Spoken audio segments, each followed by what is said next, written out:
ಇಲ್ಲೇನಾಗುತ್ತೆ ಅಂದರೆ CS ಮತ್ತು IS ಯಾರ್ಯಾರು ತೊಗೊಂಡಿರ್ತಾರೋ ಅವರು ಪ್ರಾಪರಾಗಿ ಪ್ರೋಗ್ರಾಮಿಂಗ್ ಲ್ಯಾಂಗ್ವೇಜ್ ಕಡೆನೇ ಫೋಕಸ್ ಮಾಡಬೇಕಾಗುತ್ತೆ, ಬೇರೆ ಏನೂ ಅವರಿಗೆ ಆಪ್ಷನ್ ಇರಲ್ಲ. ಬಟ್ ನಾನ್ CS ಬ್ಯಾಕ್ಗ್ರೌಂಡ್ ಇರೋರಿಗೆ ಅವರಿಗೆ ವೈಡ್ ಆಪ್ಷನ್ ಇರುತ್ತೆ. Hello friends, welcome to my YouTube channel. ಇಲ್ಲಿ ಸಾಕಷ್ಟು KCET ವಿದ್ಯಾರ್ಥಿಗಳು ಕ್ವಶನ್ಸ್ ಕೇಳ್ತಾ ಇದ್ದೀರಾ, ಬರೀ ಕಂಪ್ಯೂಟರ್ ಸೈನ್ಸ್ ಅಥವಾ ಇನ್ಫಾರ್ಮೇಷನ್ ಸೈನ್ಸ್ ಕೋರ್ಸ್ ತೊಗೊಳೋದ್ರಿಂದ ಬೇಗ ನಮಗೆ ಸಾಫ್ಟ್ವೇರಲ್ಲಿ ಕೆಲಸ ಸಿಗುತ್ತಾ ಅಂತ ಕೇಳ್ತಾ ಇದ್ದೀರಾ. ಸೊ ಇದ್ರ ಬಗ್ಗೆ ಒಂದು ಕ್ಲಾರಿಫಿಕೇಷನ್ ಕೊಡ್ತೀನಿ.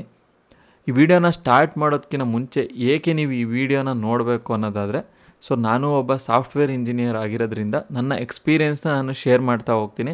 ಈ ವಿಡಿಯೋನ ಎಲ್ಲೂ ಸ್ಕಿಪ್ ಮಾಡಬೇಡಿ. ಮೊದಲನೇದಾಗಿ ಇಂಜಿನಿಯರಿಂಗ್ ಕೋರ್ಸ್ನ ಕನ್ಸಿಡರ್ ಮಾಡಿದರೆ ಇದು ಒಂಥರ ಓಷನ್ ಇದ್ದಂಗೆ, ಇದರಲ್ಲಿ ಸಾಕಷ್ಟು ಬ್ರ್ಯಾಂಚಸ್ ಇದೆ. ಸೊ ಈ ವಿಡಿಯೋದಲ್ಲಿ ನಾನು ಜಾಸ್ತಿ ಡೆಪ್ತಾಗಿ ಹೋಗಲ್ಲ. ಸದ್ಯಕ್ಕೆ CS ಮತ್ತು IS ಬ್ರ್ಯಾಂಚಸ್ಸಿಗೆ ಮಾತ್ರನ ಇವಾಗ ಕಾಂಪಿಟೇಷನ್ ಇರೋದು, ಬೇರೆ ಯಾವ ಬ್ರ್ಯಾಂಚಸ್ಗೂ ಕಾಂಪಿಟೇಷನ್ ಇಲ್ವಾ, ಬೇರೆ ಬ್ರ್ಯಾಂಚ್ನ ತೊಗೊಂಡ್ರೆ ಆಮೇಲೆ ನಮಗೆ IT-ನಲ್ಲಿ ಕೆಲಸ ಸಿಗುತ್ತೋ ಅಥವಾ ಇಲ್ವೋ ಅಂತ ಒಂದು ಕ್ಲಾರಿಫಿಕೇಷನ್ ಕೊಡ್ತೀನಿ. ಸೊ ಇಲ್ಲೊಂದು ಕ್ಲಾರಿಫಿಕೇಷನ್ ಕೊಡೋದಾದರೆ ನಿಮಗೆ ಮೊದಲು ಅಡ್ವಾಂಟೇಜಸ್ ಮತ್ತು ಡಿಸ್ಅಡ್ವಾಂಟೇಜಸ್ನ ಹೇಳ್ತಾ ಹೋಗ್ತೀನಿ ನನ್ನ ಎಕ್ಸ್ಪೀರಿಯನ್ಸ್ ಬೇಸಿಸ್. ಸದ್ಯಕ್ಕೆ ಕಂಪ್ಯೂಟರ್ ಸೈನ್ಸ್ ಮತ್ತು ಇನ್ಫಾರ್ಮೇಷನ್ ಟೆಕ್ನಾಲಜಿ ತೊಗೊಳೋದ್ರಿಂದ ಏನು IT-ನಲ್ಲಿ ಹೆಲ್ಪ್ ಆಗುತ್ತೆ ಅಂದರೆ, total duration of engineering course 4 ವರ್ಷ ಇರುತ್ತೆ.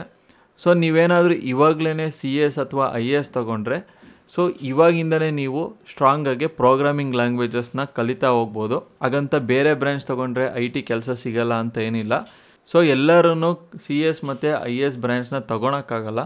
ಸೊ ಆವಾಗ ನಾವೇನು ಮಾಡ್ತೀವಿ ಅಂದರೆ, ಇನ್ನು ಕೆಲವರು ಎಲೆಕ್ಟ್ರಾನಿಕ್ಸ್ ಆ್ಯಂಡ್ ಕಮ್ಯುನಿಕೇಷನ್ನ ಪ್ರಿಫರ್ ಮಾಡ್ತಾರೆ CS ISಗಿನ್ನ. ಅದೇ ಥರ ಟೆಲಿಕಮ್ಯುನಿಕೇಷನ್ ಇಂಜಿನಿಯರಿಂಗ್ ಕೂಡ ಪ್ರಿಫರ್ ಮಾಡ್ತಾರೆ. ಇನ್ನು ಕೆಲವರು ಸ್ಟ್ರಾಂಗಾಗಿ ನಾನು ಮೆಕ್ಯಾನಿಕಲ್ ಇಂಜಿನಿಯರಿಂಗ್ಗೆ ಹೋಗಬೇಕು ಅನ್ನೋರು ಆ ಫೀಲ್ಡಿಗೆ ಹೋಗ್ತಾರೆ. ಇನ್ನು ಸಿವಿಲ್ ಇಂಜಿನಿಯರಿಂಗ್ ಹೋಗಬೇಕು ಅನ್ನೋರು ಆ ಫೀಲ್ಡಿಗೆ ಹೋಗ್ತಾರೆ. ಸೊ ಇಲ್ಲಿ ಅಡ್ವಾಂಟೇಜಸ್ ನೋಡೋದಾದರೆ, ನಾನು ಆಗಲೇ ಹೇಳ್ದಂಗೆ CS ಮತ್ತು ISನ ನೀವು ಓದಿದರೆ ಸ್ಟಾರ್ಟಿಂಗಿಂದನೇ ಪ್ರೋಗ್ರಾಮಿಂಗ್ ಲ್ಯಾಂಗ್ವೇಜಸ್ಸು ಗ್ರಿಪ್ಪು ಜಾಸ್ತಿ ಇರುತ್ತೆ. ಸೊ ಆವಾಗ ಒಂದು ಸರಿ ನೀವು ಇಂಜಿನಿಯರಿಂಗ್ನ ಕಂಪ್ಲೀಟ್ ಆದಮೇಲೆ ನೀವು ಜಸ್ಟು ಇಂಟರ್ವ್ಯೂಗೆ ರಿವೈಸ್ ಮಾಡ್ಕೊತೀರಾ ಏನೇನು ಕಲ್ತಿದ್ದೀರಾ ಪ್ರೋಗ್ರಾಮಿಂಗ್ ಲ್ಯಾಂಗ್ವೇಜಸ್ ಅಂತ. ಆಮೇಲೆ ಡೈರೆಕ್ಟಾಗಿ ಬೇಗ ನಿಮಗೆ ಅಪಾಯಿಂಟ್ ಆಗಿಬಿಟ್ಟು IT ಇಂಡಸ್ಟ್ರಿನಲ್ಲಿ ಕೆಲಸ ಮಾಡೋಕ್ಕೆ ಸ್ಟಾರ್ಟ್ ಮಾಡ್ತೀರಾ. ಬಟ್ ನಾನ್ CS ಬ್ರ್ಯಾಂಚಸ್ ಅಂದರೆ ಎಲೆಕ್ಟ್ರಾನಿಕ್ಸು, ಎಲೆಕ್ಟ್ರಿಕಲ್ಲು, ಅದೇ ಥರ ಟೆಲಿಕಮ್ಯುನಿಕೇಷನ್, ಮೆಕ್ಯಾನಿಕಲ್, ಸಿವಿಲ್, ಈ ಇಂಜಿನಿಯರಿಂಗ್ ಸ್ಟೂಡೆಂಟ್ಸ್ ಏನು ಮಾಡಬೇಕಾಗತ್ತೆ ಅಂದರೆ, ಅವರಿಗೆ ಈ 4 ವರ್ಷದಲ್ಲಿ ಯಾವುದೋ 1 ಅಥವಾ 2 ಸಬ್ಜೆಕ್ಟ್ ಪ್ರೋಗ್ರಾಮಿಂಗ್ ಲ್ಯಾಂಗ್ವೇಜಸ್ ಮಾತ್ರ ಬಂದಿರುತ್ತೆ. ಸೊ ನನಗೆ ಗೊತ್ತಿರೋ ಪ್ರಕಾರ C ಪ್ರೋಗ್ರಾಮಿಂಗ್, C++ ಪ್ರೋಗ್ರಾಮಿಂಗ್, ಇದು ನಾನ್ CS ಬ್ರ್ಯಾಂಚಲ್ಲಿ ಆ ಸಬ್ಜೆಕ್ಟ್ನ ಕಂಪಲ್ಸರಿಯಾಗಿ ಇಟ್ಟಿರ್ತಾರೆ. ಸೊ ಇದರಿಂದ ಏನಾಗುತ್ತೆ ಅಂದರೆ, ಈ 4 ವರ್ಷದಲ್ಲಿ ಬರೀ ನಾವು ಎಲೆಕ್ಟ್ರಾನಿಕ್ಸ್ ರಿಲೇಟೆಡ್ ಇನ್ಫಾರ್ಮೇಷನ್ನ ಜಾಸ್ತಿ ಕಲ್ತ್ಕೊತಾ ಇರ್ತೀವಿ, ಪ್ರೋಗ್ರಾಮ್ ಕಡೆ ಲೆಸ್ ಕಾನ್ಸಂಟ್ರೇಷನ್ ಮಾಡಿರ್ತೀವಿ. ಬಟ್ ಇಲ್ಲಿ ಮೆಜಾರಿಟಿ ಆಫ್ ದ ಪೀಪಲ್ ಏನು ಮಾಡ್ತಾರೆ ಅಂದರೆ, ಯಾರ್ಯಾರು ನಾನ್ CS ಬ್ಯಾಕ್ಗ್ರೌಂಡ್ ಇದ್ದೀರೋ ಅವರೆಲ್ಲರೂ 4th ಇಯರ್ ಕಂಪ್ಲೀಟ್ ಆದಮೇಲೆ IT ಇಂಡಸ್ಟ್ರಿಗೆ ಬರೋಕ್ಕೆ ಟ್ರೈ ಮಾಡ್ತಾರೆ. ಸೊ ಇಲ್ಲಿ ಏನು ಪ್ರಾಬ್ಲಮ್ ಆಗುತ್ತೆ ಅಂದರೆ, ಸೊ ಆ ಟೈಮಲ್ಲಿ ಸಡನ್ನಾಗಿ ನಮಗೆ ಅಷ್ಟೊಂದು ಗ್ರಿಪ್ ಇರಲ್ಲ ಪ್ರೋಗ್ರಾಮಿಂಗ್ ಲ್ಯಾಂಗ್ವೇಜಸ್ ಮೇಲೆ. ಸೊ ಆವಾಗ ಕೆಲವರು ಕೋಚಿಂಗ್ ಸೆಂಟ್ರಿಗೆ ಹೋಗ್ತಾರೆ, ಅಲ್ಲಿ 3 ಮಂತ್ಸ್ ಇಲ್ಲ 6 ಮಂತ್ಸ್ ಕೋಚಿಂಗ್ ತೊಗೊಂಡು ಚೆನ್ನಾಗಿ ಪ್ರೋಗ್ರಾಮಿಂಗ್ ಲ್ಯಾಂಗ್ವೇಜ್ ಕಲಿತು ಆವಾಗ ಮತ್ತೆ IT ಕಂಪ್ನಿಗೆ ಅವರು ಸೇರ್ಕೋತಾರೆ ಆ್ಯಸ್ ಎ ಫ್ರೆಷರ್ ಆಗಿ. ಇನ್ನು ಕೆಲವರು ಏನು ಮಾಡ್ತಾರೆ ಅಂದರೆ, ಸೊ ಅವ್ರು ಏನು ಓದಿರ್ತಾರೋ ಅಂದರೆ ಎಲೆಕ್ಟ್ರಾನಿಕ್ಸ್ ಬ್ಯಾಕ್ಗ್ರೌಂಡ್ ಆದರೆ ಏನು ಎಲೆಕ್ಟ್ರಾನಿಕ್ಸ್ ಕೋರ್ ಸಬ್ಜೆಕ್ಟ್ ಓದಿರ್ತಾರೋ ಅವರು ಗೇಟ್ ಎಕ್ಸಾಮ್ನೆಲ್ಲ ತೊಗೊಂಡು ಗೌರ್ಮೆಂಟ್ ಜಾಬಿಗೆ ಕೆಲವರು ಟ್ರೈ ಮಾಡ್ತಾರೆ. ಇಲ್ಲಾಂದರೆ ಪ್ರೈವೇಟ್ ಜಾಬಲ್ಲೇ ಅವ್ರು ಏನು ಓದಿರ್ತಾರೋ ಆ ಕೋರ್ ಫೀಲ್ಡ್ಗೆ ಅವರು ಜಾಬ್ ಹುಡುಕ್ತಾ ಹೋಗ್ತಾರೆ. ಸೊ ನನ್ನ ಎಕ್ಸ್ಪೀರಿಯೆನ್ಸ್ ಶೇರ್ ಮಾಡೋದಾದರೆ, ನಾವಿರೋದು ಬೆಂಗಳೂರಲ್ಲಿ. ಸೊ ಬೆಂಗಳೂರನ್ನ ಸಿಲಿಕಾನ್ ಸಿಟಿ ಆಫ್ ಇಂಡಿಯಾ ಅಂತ ಕರೀತಾರೆ.